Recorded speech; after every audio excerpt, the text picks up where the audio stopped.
In this lecture, I will talk about some very general aspects concerning ethics. So general that very likely there will be little to take you by surprise. However, as they will pop out during the semester quite a lot, these general features are worth mentioning from the very start. I will start by explaining the practical nature of ethics, and I want you to compare that with your own understanding of what ethics and morality is about. Then, I'll offer some thoughts about the role of rules and truth in ethics. I hope among these we'll find things to agree and to disagree with. Both of those are healthy in philosophy. I will then introduce the concept of intentional action and free will, considering what is their role in moral decision-making. Even if I won't manage to do justice to the importance of these concepts, again, I hope to say enough to start you thinking about them. And finally, I will talk about the distinction between ethical and social issues. Remember that I told you that bioethics covers both moral and social decisions that have to be made in light of the new actions made possible by biotechnology. So the practical nature of ethics. If ethics didn't link to action, it would be useless. So, it shouldn't come as a surprise that ethics is primarily a practical discipline. Ethics is concerned with what we should and shouldn't do.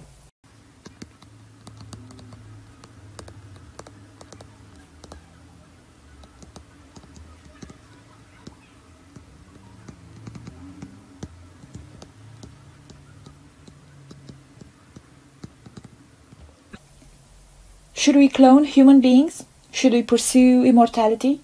Should we produce genetically modified crops or engineer our genes or those of non-human animals? All of these decisions are ethical decisions.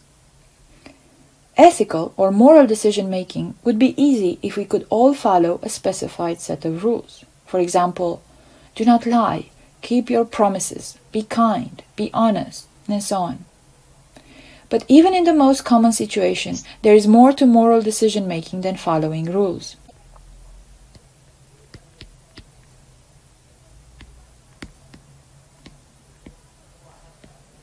Think about the following silly scenario. Your friend just came in from the hairdresser where they had a new haircut. They ask you what you think. You really do not like the haircut or you don't think it suits them at all. But what do you tell them? Will you be honest? Or will you be kind? How would you justify your decision? Even in this very simple scenario, moral decision-making can give rise to a moral dilemma. It forces us to reflect on our values, on what exactly we count as right and wrong. For instance, kindness might involve hurting people in some situations. Honesty might not always mean telling the truth. It also makes us consider what are the limits for following certain rules, especially when rules clash. Some people try to avoid moral dilemmas by invoking more rules or even putting them into hierarchy. However, there is no guarantee that a strict ordering of values, say honesty always trumps kindness, can get rid of moral dilemmas. So are rules enough for moral decision-making? I suggested that even when one has a well-established hierarchy of rules, moral decision-making situations can give rise to moral dilemmas. Moral dilemmas are situations in which one's values clash. So one needs to consider what is right and what is wrong, and also what are the limits for following certain rules. So it seems that there is more to moral decision-making than following a set of rules. One might reasonably ask, what is this more we are talking about?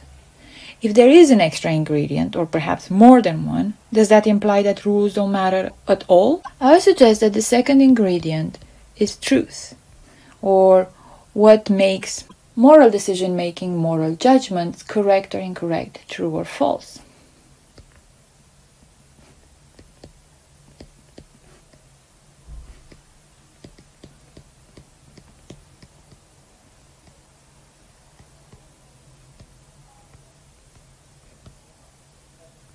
Some people think that moral reasoning is not the sort of reasoning that can be correct, and that moral judgments are not the sort of judgments that can be said to be true or false.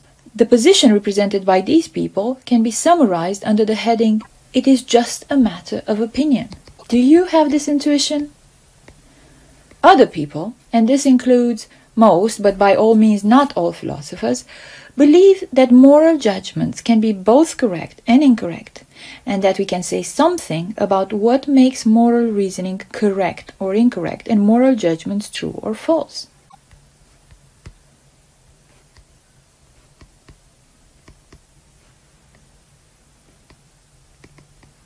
To start thinking about what it takes for a moral judgment to be true or false, or for moral reasoning and decision-making to be correct or incorrect, means to start theorizing about morality, or thinking about second-order moral issues.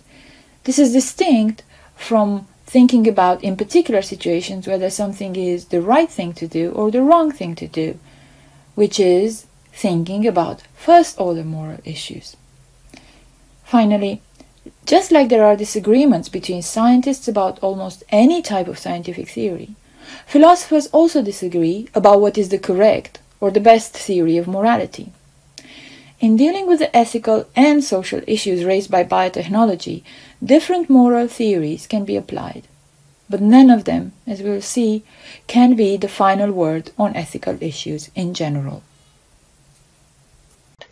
Next, I want to introduce two notions that are crucial in discussions of ethical problems, both in thinking about second-order moral issues and first-order moral issues. These are the notions of intentional action and free will.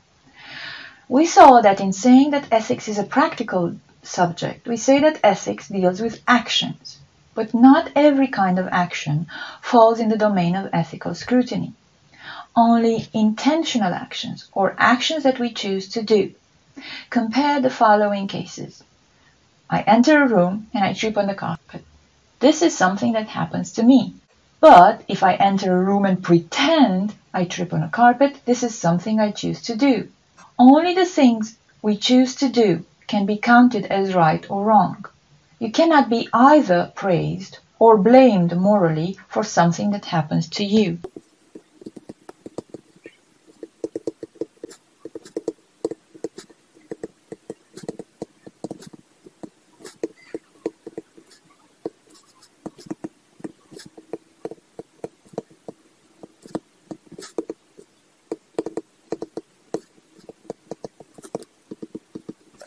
So the concept of intentional action is important because it's only for these types of actions, actions we choose to do, that we can be morally praised or morally blamed.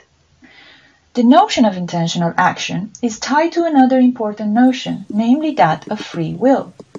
It is often claimed that only adult human beings can act morally or immorally because only they are capable of free will, which basically means they are capable of understanding the difference between right and wrong, and they can freely choose to carry out some action because it is right or despite it being wrong.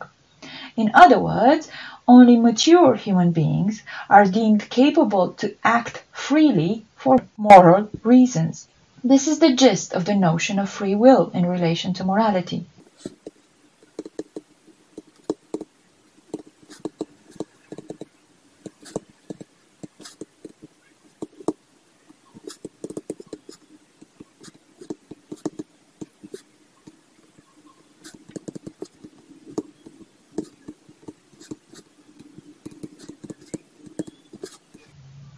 Young children are not usually considered to be full moral agents, even if they are capable of intentional action.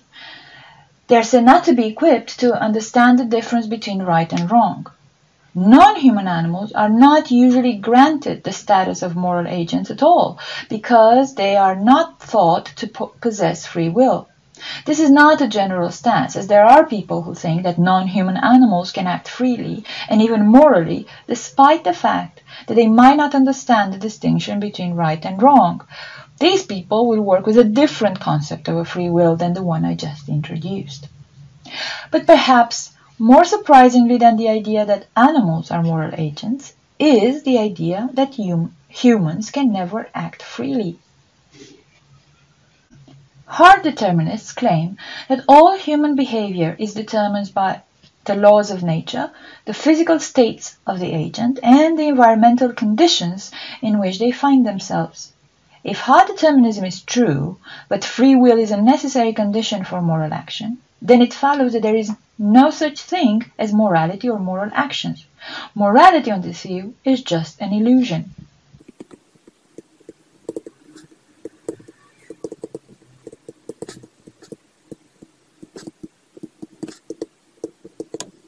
More generally, there are three major positions one can adopt when it comes to thinking about the link between free will and determinism. As we saw, there is hard determinism, which claims that all behavior is causally determined, so none of us chooses to do anything.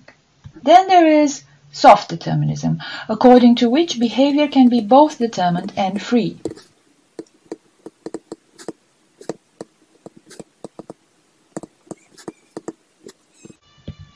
And then there is the libertarian position on which some behaviors are freely chosen and not causally determined, namely intentional actions.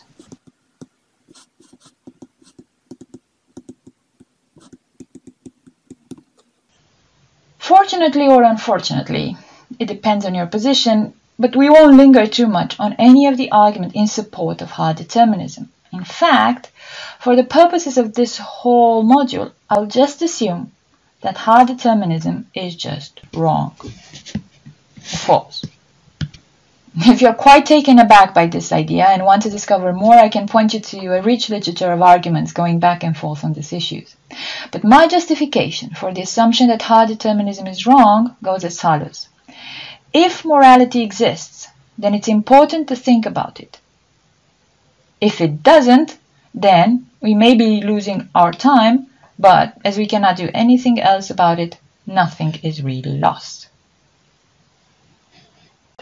So far, I have emphasized that in moral decision-making, we are trying to figure out what is right or wrong, which action we should or shouldn't perform. But the decision we make about how to act must be made in the context of the laws of the country in which we live. Some of the most important decision-making that are also moral are not about how individuals should or shouldn't act, but rather about whether a given decision should or shouldn't be illegal, should or shouldn't be regulated by law, should or shouldn't be funded by the public purse.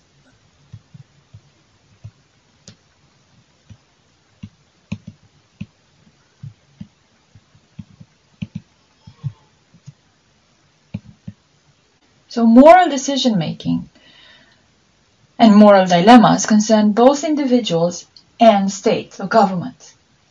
In making moral decisions, the state often has a very difficult task. In every society, there are issues that cause huge controversies. The decisions made by the state or its agents all involve the allocation of important resources such as freedom, power, and public money. It's the state that decides what its citizens are free to do and not to do, who should have the authority to act on behalf of the state, and how state-sponsored activities should be funded. It is in this sense that freedom, power, and public money are thought to be resources. Different nation-states have different decision-making processes. In dictatorships, it is typically a single person making the decision, while in democracies, the decisions fall in the hands of those elected by the people to represent them. Also, there are different ways of going about the process of decision-making, even within modern democracies. So, the results on similar issues can differ from nation-state to nation-state.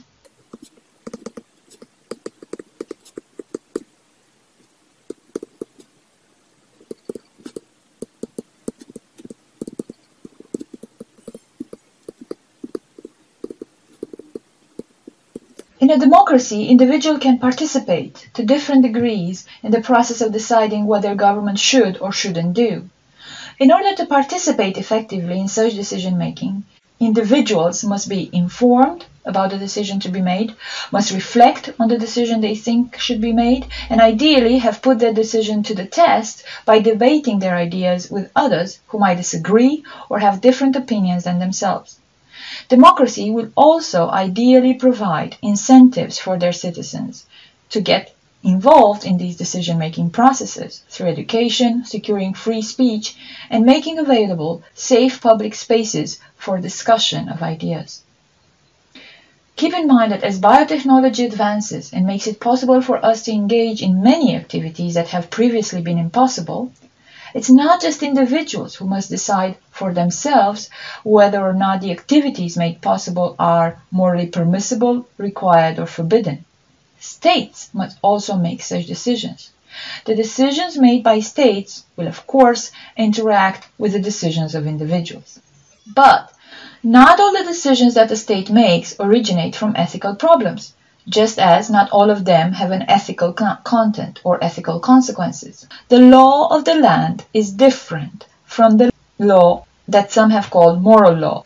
So there are actions which are immoral but not illegal, like lying, and actions which are illegal but not necessarily immoral, like driving on the right in Britain. Another indication that the law of the land is not the same as the moral law is given by the fact that morality seems to require the making of or the abolition of a law.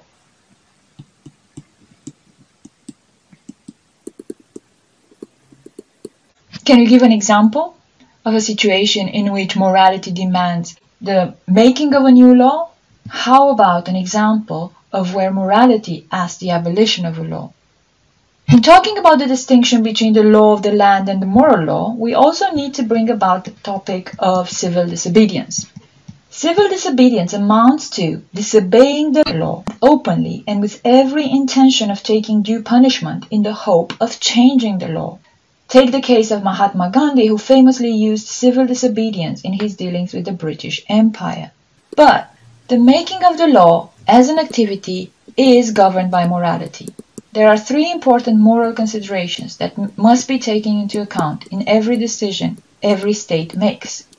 These moral considerations that govern the activity of making the law are public welfare, individual rights, and justice. Quite often, it is difficult to balance these considerations against each other. Just as values that guide the behavior of individuals clash, so do the values which guide the decision-making of states. That is why it's important to remember that moral dilemmas, that is, situations where it is hard to make a decision because values, interests, practical realities and circumstances clash, occur both in cases where individuals have to decide what to do, as well as in cases where states have to decide what individuals should or shouldn't do. So, in this video, I gave you a very basic definition of what it means to say that ethics is a practical discipline. I draw very rough distinction between ethical and social issues and flag that it's important to think about the notion of free will and its role in defining moral decision making, and consider how the decisions of individuals are mixed with the decisions of states and how the latter influence what individuals can do.